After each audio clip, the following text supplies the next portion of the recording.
कि देश के टॉप एक्सपर्ट हैं फॉरेन मामलों के, और नेपाल मामलों में तो बहुत खासी विद्वता आपके पास, प्रोफेसर साहब के पास मौजूद हैं। सर, आपका बहुत शुक्रिया और मैं आपका व्यक्तिगत रूप से आभारी हूं कि आपने समय निकाला।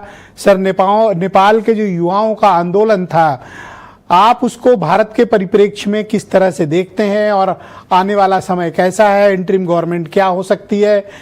भारत को क्या करना चाहिए अपने इंटरेस्ट प्रोटेक्ट करने के लिए?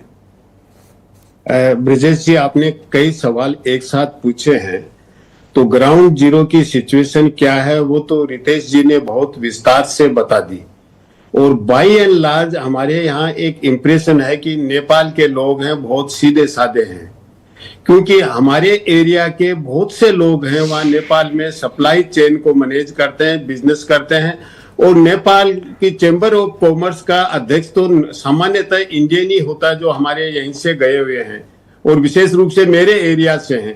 तो मैंने कई बार उनसे पूछा, भाई नेपाल में आप दूसरे देश में जाके चैम्बर ऑफ कॉमर्स के अध्यक्ष बन गए, कैसा लगता है आपको? तो उन्होंने कहा बहुत सीधे साधे लोग हैं, अगर उनके साथ आप ईमानदारी से पेश आओगे तो कोई दिक्कत नहीं है। तो ये तो नेपाल के एक बारे में एक सामान्य ऑब्जर्वेशन मैं आपको दे रहा हूँ। अब जो स्थिति बनी, क्या ये ओवरनाइट बनी है? क्या ऐसा था कि वो बच्चे सो के उठे सुबह और हम आंदोलन करेंगे? ऐसा नहीं है, एक प्रक्रिया का पार्ट है। और उस प्रक्रिया में जब बैन लगाया सोशल मीडिया प्लेटफॉर्म पे, उसने ट्रिगर कर दिया, आग में घी का काम कर दिया, चिंगारी डाल दी, बस इतना सा किया है। अब कॉन्स्पिरेसी थ्योरी जिसकी आपने बात की, निश्चित रूप से कंपनियों का इंटरेस्ट तो है। अगर 4 सितंबर की आप ट्रंप की मीटिंग देखें, अमेरिकन जो कॉर्पोरेट सेक्टर वाले हैं, गूगल और ये सब, मेटा और ये सब थे वहां पे, और ट्रंप ने यूरोप को जिस तरह से धमकाया कि आपने एप्पल और गूगल पे बिलियंस ऑफ यूरो का पेनल्टी लगाया, अगर ऐसी पेनल्टी लगाओगे तो मैं आपके ऊपर सेक्शन 301 जो अमेरिका के एक फॉरेन ट्रेड एक्ट है वो लागू करूंगा, इसका मतलब वो बदला लूंगा। तो कंपनीज का इंटरेस्ट है और दूसरे देशों की गवर्नमेंट उसको प्रमोट भी करती हैं। तो ये तो अब नेपाल के केस में अभी नहीं हुआ होगा, मुझे नहीं लगता इस तरह का हुआ है, लेकिन अब हालात बना, उसको हमें एक तो जैन जी का नेचर समझना चाहिए। जैन जी हमारे से कहीं ज्यादा आर्टिकुलेटेड है, हमारे से कहीं ज्यादा वेल कनेक्टेड है, नेटवर्किंग उनका बहुत है। जो नेपाली डायस्पोरा है उससे वो वेल कनेक्टेड हैं। तो नेपाल के अंदर क्या होता है, वो डायस्पोरा को कम्युनिकेट करते हैं और डायस्पोरा उनको कहीं न कहीं गाइड करता है, बताता है भाई दूसरे देशों में ये हो रहा है, आपके यहाँ इस तरह का भ्रष्टाचार फैल रहा है। और इसीलिए उन्होंने नेपो किड एक ट्रेंड चलाया है, जो टैग लगाया है। तो मैं ये कहना चाहूंगा, नेपाल में केवल नेपोटिज्म ही नहीं, पैट्रिमोनियलिज्म हो गया। और जो नेता लोग थे, पॉलिटिकल पार्टीज थी या जो सत्ता में थे, वो अपने लोगों को भी प्रमोट करने लगे, केवल परिवार वालों को नहीं। नेपोटिज्म तो परिवार तक है, लेकिन अगर कोई क्रिमिनल भी उनका आदमी है तो उसको प्रोटेक्ट करने लगे। बहुत सीरियस इशू को आपने थोड़ा सा छू के आप उससे आगे बढ़ गए। मैं वापस आपको वहां लाना चाहता हूं।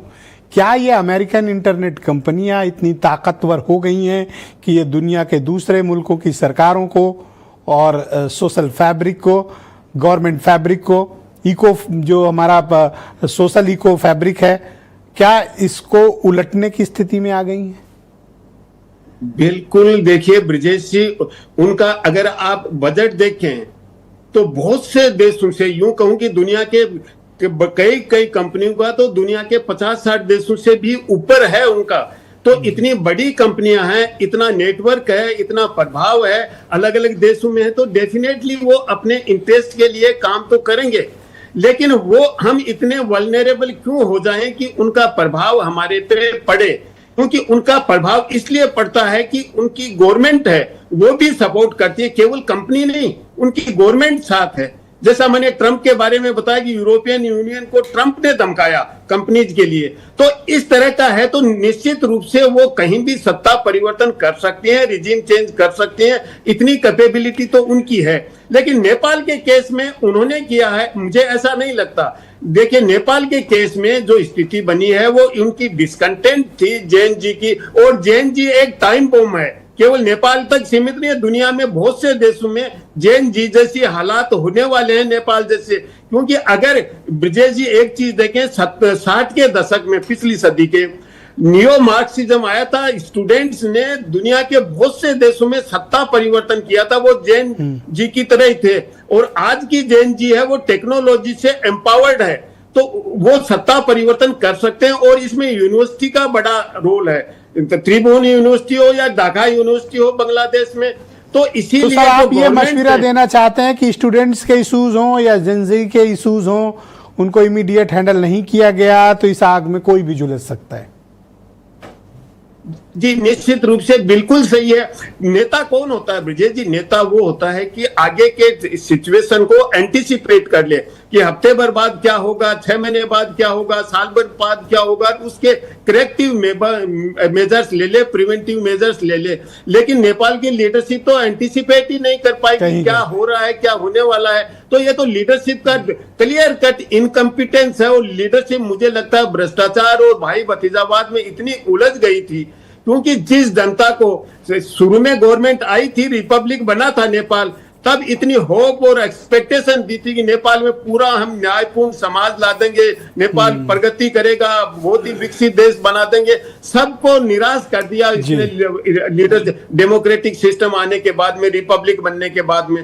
तो एकदम से निराशा थी, जैन जी में नहीं, जन सामान्य में भी एक निराशा का माहौल था। और जैन जी ने उसको आगे बढ़ाया, और जैन जी का फ्रस्ट्रेशन था और एंगर था, उसका एक्सप्रेशन। Thank you sir. और इस लेकिन ब्रजेश जी एक चीज मैं कह दूं, जैन जी ने गवर्नमेंट एस्टेब्लिशमेंट को टारगेट किया है, सिविल बिजनेसमैन को या बिजनेस को टारगेट नहीं किया है। तो उनका एंगर नेपाल की सोसाइटी के अगेंस्ट में नहीं है, बिजनेस के अगेंस्ट में नहीं है, सप्लाई चेन के अगेंस्ट में नहीं है, केवल गवर्नमेंट पॉलिटिक्स उनको टारगेट किया। सर ये जेनजी के मैं 3 उदाहरण अपने पड़ोसी मुल्कों को देना चाहता हूं।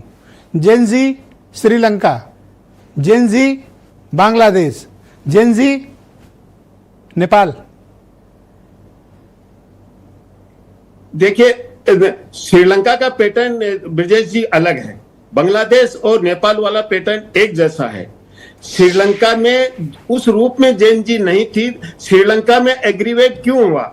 श्रीलंका में पीसफुल्ली गालफेस पे आंदोलन चल रहा था, और वहां के प्रधानमंत्री थे महिंदा राजपक्षे, उनके घर उनके समर्थक आए गाड़ियों में भर के, और उन्होंने आंदोलन करने वालों पे अटैक किया।